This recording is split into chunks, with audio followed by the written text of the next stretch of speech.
China கூடலாம் நமக்கு எதுக்குப்பா வம்பு, சைனாவினுடைய எல்லையோரங்களில் நம்ம ஏன் இராணுவ கட்டமைப்பை டெவலப் பண்ணணும், அப்படியே விட்டால் அவங்களுக்கும் கோவம் வராது, நம்ம மேலே படையெடுக்கணும்னு நினைக்க மாட்டாங்க, நம்மளும் சைனாவும் அமைதியாக போயிடலாம் அப்படின்ற இந்தியா ஒரு காலத்தில் இருந்துச்சு.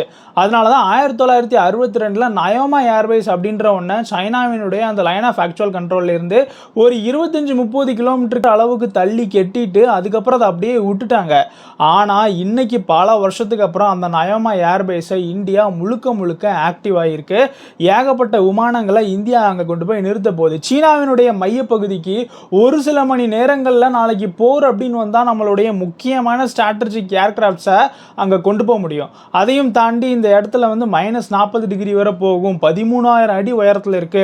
இந்த உயரத்தில் இருந்தால் ஏர்கிராஃப்டினுடைய இன்ஜின் பெர்ஃபார்மன்ஸ் கம்மியாகும், பேலோட் கெப்பாசிட்டி கம்மியாகும்னு ஏகப்பட்ட காரணம் இதுக்காக சொல்லப்பட்டுச்சு. ஆனால் இன்னைக்கு அந்த ஒரு நயோமா ஏர்பேஸை முழுக்க முழுக்க இந்தியா புது பொலிவோட ஆக்டிவ் ஆக்கிட்டு இருக்காங்க. என்னதான் நமக்கு சீனாவோட நல்லுறவு இருந்தாலும் சீனா நம்ப முடியாத ஒரு நாடு அப்படின்றதுனால இப்பேற்பட்ட ஒரு டெவலப்மெண்ட்டை இந்தியா எல்லையோரங்களில் செய்யுது அப்படின்ற மாதிரி சொல்லப்படுது. நம்ம சேனலை சப்ஸ்கிரைப் பண்ணாமல் பார்க்குறவங்க சப்ஸ்கிரைப் பண்ணிக்கிடுங்க. ஓஹோ, அப்படியா? ஆமாடே.